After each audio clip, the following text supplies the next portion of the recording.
बिस्मिल्लाहिर्रहमानिर्रहीम। अस्सलाम वालेकुम नाज़रीन, मैं हूँ एमएसजे और मेरे साथ मौजूद हैं निशात भरद्वाज साहब। सर कैसे हैं आप, ठीक हैं? महादेव की कृपा है भाई। सर शुरू करते हैं इमरान खान साहब से। अब तो पार्टी के चेयरमैन भी नहीं रहे। जब हमने आपसे बात शुरू की थी तब वो चेयरमैन होते थे, जेल में हैं। अब एक्स चेयरमैन हो गए हैं, नए चेयरमैन आ गए हैं, गौहर साहब, बैरिस्टर गौहर। क्या कहते हैं, आगे किस तरह देखते हैं? दिसंबर का महीना कैसा देखते हैं? ऐसा है, वो चेयरमैन नहीं रहे, एक तरीके से अच्छा ही हुआ, क्योंकि उनके सितारे तो वैसे भी ठीक नहीं थे। और जहां तक पार्टी की बात है, वो चेयरमैन रहे ना रहे, सबको पता है ये पार्टी किसकी है, लीडर कौन है। पार्टी जीती तो पीएम भी वही होंगे। अब सितारों की जहां तक बात है, अभी कल जो है, परसों परसों जो वीनस चेंज हुए हैं, वीनस जो बहुत वीकेंड पोजीशन में थे पिछले महीने, तब उनकी जमानत के आसार बने थे, क्योंकि वही बिल्कुल। उनका सबसे वीक प्लानेट है। तो उनकी जमानत के आसार बने थे, अब वो वापस से स्ट्रांग हो गए, तो ये 28 दिन तो ठीक नहीं है। हाँ, तो जमानत उनको मिलेगी, इसमें कोई शक नहीं है, वो जेल से बाहर भी आएंगे, बट 1 महीना लग सकता है भाई अभी। मतलब आप कह रहे हैं 2024 में जाके हम उन्हें बाहर देख सकते हैं? हाँ, 2024 में देख सकते हैं, और वो इलेक्शन भी लड़ेंगे, चाहे चेयरमैन कोई भी बन जाए, बिना इमरान खान के पार्टी तो ये चल नहीं सकती। आप समझ रहे हैं कि गौर साहब के अगर अपने बल के ऊपर वो इलेक्शन लड़े तो 2 सीटें भी आ जाएगी।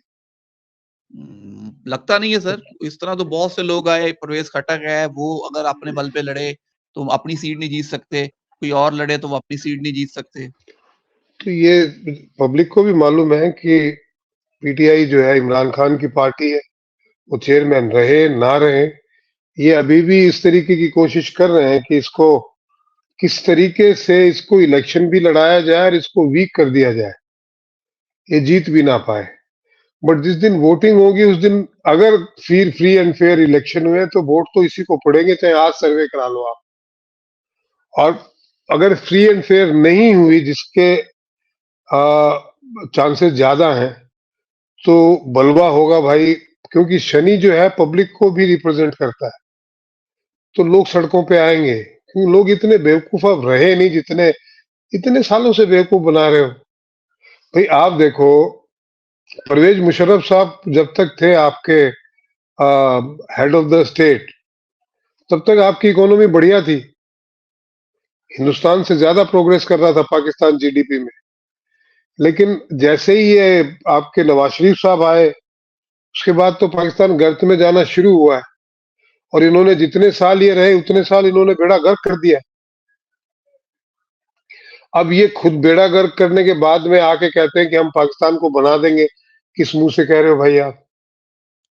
भी जो बर्बाद करने वाला आदमी कहता है कि हम ही आबाद करेंगे, अब भी अगर पब्लिक इन पे यकीन करे तो उस पब्लिक का मैं क्या बोलूं? ऐसा होगा नहीं। सर तो क्या आज आप अभी तक उस पेशन अपनी पेशेनगोई पे कायम है कि इमरान खान, आपने कहा था अगर अगस्त तक जिंदा रह गए तो वो दोबारा प्राइम मिनिस्टर बनेंगे, तो क्या वो दोबारा प्राइम मिनिस्टर बनेंगे? पेशेनगोई कायम है अभी तक? बिल्कुल 100%। और बशर्ते फ्री एंड फेयर इलेक्शन होने चाहिए, नहीं हुए, जो मुझे होते हुए लग नहीं रहा, मैं अगेन अगेन कह रहा हूं, नहीं हुए तो पब्लिक सड़कों पे आएगी। मुझे इलेक्शन, आप कुछ भी कहिए, पाकिस्तान का अगर मैं जायजा देखूं तो मुझे इलेक्शन समय पे होते हुए नजर नहीं आ रहे। सर इंशाल्लाह हम जनवरी में इस पे बात आपसे करेंगे, क्योंकि दुनिया की कोई आधी आबादी में इलेक्शन है, 76 कंट्री में इलेक्शन है, बांग्लादेश में भी इलेक्शन है, भारत में भी इलेक्शन है, पाकिस्तान और सबसे जो सुपर पावर है अमेरिका, उधर भी इलेक्शन है।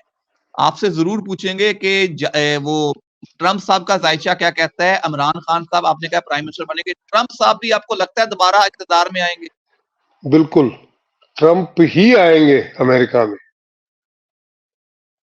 And most probably he will be the last president of America, United America. मुझे अमेरिका के भी टुकड़े होते हुए दिख रहे हैं ट्रंप के काल में ही। ये जितनी भी यूनाइटेड स्टेट्स हैं, ये इनमें से बहुत सारी स्टेट्स यूनाइटेड नहीं रहेंगी, वो अलग कंट्री में तब्दील होंगी। He will be the last president of United America. तो सर, तो फिर आप मियां मोहम्मद नवाज शरीफ को 2024 में प्राइम मिनिस्टर नहीं देख रहे? मैं तो उनको कभी भी आगे जो है पाकिस्तान का प्राइम मिनिस्टर बनता हुआ नहीं देख रहा। अब ये जबरदस्ती उसको आवाम पे थोपने की कोशिश करेंगे तो आवाम सड़कों पे आएगी, वही बलवे होंगे। अब चक्कर क्या है ना, ये मुल्क की जो हालत इतनी खराब है, उसको डाइवर्ट करने के लिए आप इलेक्शन करा लें, आप फिलिस्तीन का नाम ले लें, आप इस्लाम के नाम पे लोगों को खड़ा कर लें। ये काम तो आप कितने सालों से करते हैं, या हिंदुस्तान का फ्रंट खोल दें, यहाँ टेंशन क्रिएट कर लें।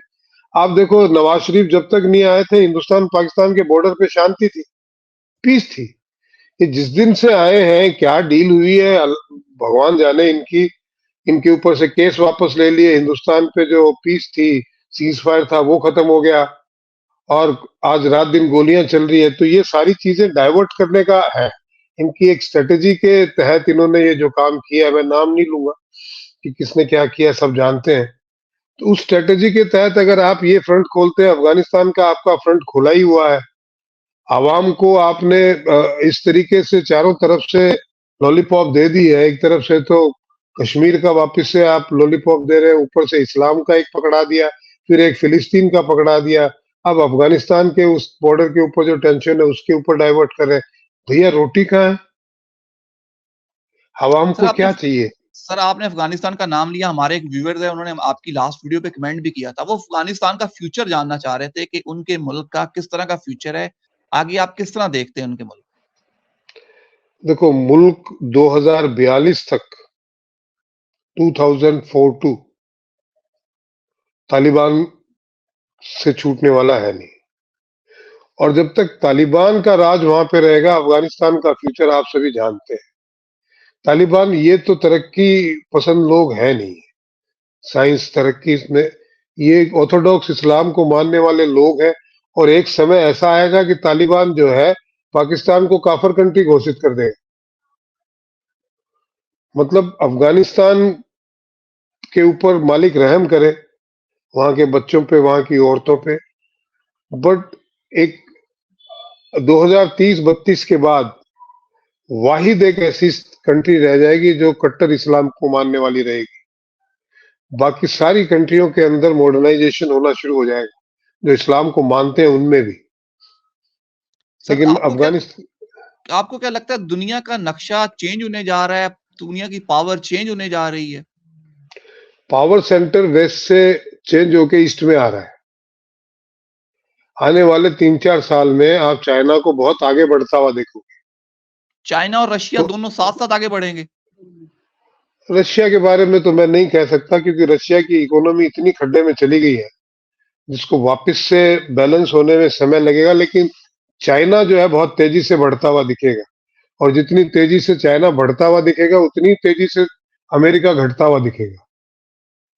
मतलब इसके दो कारण है चाइना के नंबर 1 पे होने के, कि अमेरिका जो नंबर 1 पे है वो नंबर 3 पे आ जाएगा, तो चाइना अपने आप ही नंबर 1 पे होगी, बिना कोई एफर्ट के। लेकिन 2-3 साल में ये घटनाएं होंगी, उसके बाद में चाइना में भी बहुत ज्यादा बलवा होना शुरू हो जाएगा, उसको डाइवर्ट करने के लिए। और उसका अहम इतना बढ़ जाएगा कि वो उसको अपने ईगो को ही नहीं संभाल पाएगा। और फिर जो जंगों का सिलसिला शुरू होगा, वो तो फिर पूरी दुनिया को ही लपेटेगा। फिर उसमें तो मैंने पहले भी आपके चैनल पे बताया कि अब 2025 एंड 2026 बिगिनिंग से I can see world war happening. और world war happening in pockets, not world war. अब की बार ऐसा नहीं होगा कि आधी दुनिया इधर होगी, आधी इधर होगी, दोनों लड़ने लग गए। वो वैसे वाला ना होना। अभी क्या होना है, ग्रीस और टर्की का बॉर्डर खुल जाना है, अजरबैजान अर्मेनिया वापस से शुरू हो जाना है, रशिया यूक्रेन चालू ही है, इजराइल हमास चालू ही है, Iran China America, China Taiwan हो जाएगा। चाइना ताइवान हो जाएगा, ईरान अमेरिका हो जाएगा। तो इस तरीके से पॉकेट्स में वॉर शुरू होंगे, और फिर फाइनली जाके it will be a world war. जो फिर 2030-32 तक चलेगा। तो 32 मतलब में हम जाके जब 32 हाँ, में जाके जब लड़ने को ही कोई नहीं रह जाएगा, तो अपने आप चुपचाप बैठ जाएंगे जब खत्म हो। तो मतलब आपका कहने का ये है कि आने वाले जिस तरह हमारे मुल्कों की आबादी बढ़ रही है, तो आबादी को कम करने के लिए भी ये जंगें लगाई जाएंगी ताकि अवाम कम हो, जो रिसोर्सेज खत्म हो गए हैं उन रिसोर्सेज को बढ़ाया जा सके ताकि दुनिया को लंबा चलाया जा सके। रिसोर्सेज बढ़ेंगे बेटा कहाँ से? जो है उनको और बिगाड़ देंगे। कि आप साइंस के तौर पे कितनी भी तरक्की कर लें, इंसान उसको जब रहेंगे नहीं अभी ये क्या आबादी कम करेंगे? आबादी तो ऊपर वाले को कम करना है, क्योंकि जिस तरीके की जहनियत अभी लोगों के दिमाग में हो गई है, जितने पाप करने लग गए हैं लोग, जिस तरीके का इंसान इंसान का दुश्मन हुआ बैठा है, तो मालिक क्या करेगा बताइए? मालिक के पास ऑप्शन क्या छोड़ा है इन्होंने? मालिक ने तो कोई धर्म नहीं बनाया, वो तो इंसान बना के भेजता है। भाई हम कलमा पढ़ के मुसलमान बना देते हैं, जनेऊ पहना के हिंदू बना देते हैं, वो पानी पिला के उनको ईसाई बना देते हैं। ऊपर वाले ने थोड़ी कहा कि आप ये सब फंडे करो। अब अच्छा, लड़ाई लड़ाई लड़ने के लिए अब ये मजहब का सहारा ले रहे हैं। मजहब ऊपर वाले ने बनाया ही नहीं है, खुद ही बनाए हैं मजहब, खुद लड़ने का रास्ता ढूंढ रहे हैं। तो जब आदमी किसी न किसी बहाने से लड़ने के लिए उतारू हो, तो उनको कौन बचाएगा? और ऊपर वाला क्यों बचाए? इस जहनियत के लोग तो खत्म ही होने चाहिए ना, जो लड़ना चाहते हैं। अच्छा, अब ये इनके जो लीडरान है, इनका भी कसूर नहीं है, आवाम उनके साथ हो लेती है। आप पाकिस्तान के बारे में कितना सोचते हैं? कितने लोग पाकिस्तान को लेके सड़क पे उतरे भी कि यहाँ इंडस्ट्री बननी चाहिए, यहाँ पे जो है शांति कायम होना चाहिए, हमारा मुल्क तरक्की करना चाहिए। एक जलसा आप दिखा दीजिए इसलिए हुआ कि आवाम ये नारे लेके सड़क पे उतरी कि मुल्क में इंडस्ट्री लाओ, मुल्क में जो है तरक्की पसंद चीजों को करो, मुल्क हमारा चांद पे जाना चाहिए। इस बात को लेके कोई झंडा लेके उतरा है? और चाहे आपके यहाँ कह लीजिए, चाहे हमारे यहाँ कह लीजिए, जाहिर लोगों की कोई कमी नहीं है। तो मुल्क की तरक्की के लिए क्या कर रहे हो? पाकिस्तान में एक आप नॉलेज की कमी नहीं है। मुझे इस बात की तकलीफ होती है, दुनिया कुछ भी कहे या पाकिस्तान के लोग कुछ भी कहे, हिंदुस्तान, मैं तो उसको आज भी एक ही मानता हूं। हिंदुस्तान पाकिस्तान को मेरे लिए अलहदा नहीं है। हमारा डीएनए एक है, हमारा खून एक है। ठीक है, आपकी पूजा पद्धति कुछ अलग है, आप अलग तरीके से ऊपर वाले को मान लेते हो, हम अलग तरीके से मान लेते हैं। मानते तो ऊपर वाले को ही है। एक तरफ हम सब कहते हैं कि इस कायनात का जर्रा जर्रा वो मालिक ने बनाया है, और वो मालिक को सलाम करता है। तो भैया काफिर कौन हुआ? काफिर जब जर्रा जर्रा मालिक का ही है, तो काफिर कौन है भाई? खाली नाम भगवान और अल्लाह करने से काफिर हो जाता है? ये लड़ाई किस चीज की है? क्यों लड़ रहे हैं? तरक्की के लिए तो कोई लड़ाई नहीं लड़ रहा, इंसानियत के लिए तो कोई लड़ाई नहीं लड़ रहा, एक दूसरे को मारने के लिए लड़ाइयां लड़ रहे हो आप। ये कौन सा मजहब है भाई? क्या इस्लाम ये कहता है? हमारे यहाँ तो नहीं कहते इस बात को मारो, ना इस्लाम कहता है। तो फिर कौन सा क्या नया मजहब लेके आए हो जो मारने के लिए? लो जी मारो लोगों को, बंदूकें ले लो, चाकू ले लो, ये जो है काफर है इनको मारो, वो कहते हैं जी ये मलिच्छ है इनको मारो। अरे भैया, जब इस धरती का कण कण, इस पूरे कायनात का, धरती छोड़िए, पूरे ब्रह्मांड का कण कण ही ऊपर वाले का है, तो काफर कौन है? कभी ये सवाल पूछा किसी ने?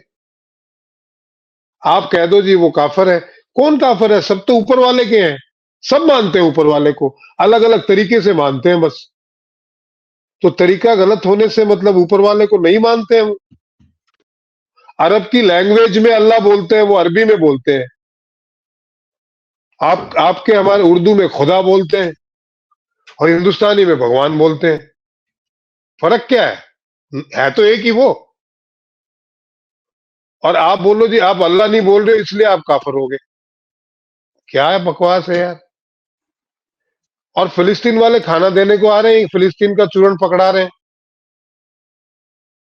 ये खाली जनता को रोटी जो मांग रही है, जो भूखी बैठी है, जो पेट्रोल के दामों को लेके कहीं सड़कों पे ना उतर आए, उसको बहकाने के लिए अलग अलग ये जो तरीके अपनाए जाते हैं सियासतदानों की तरफ से।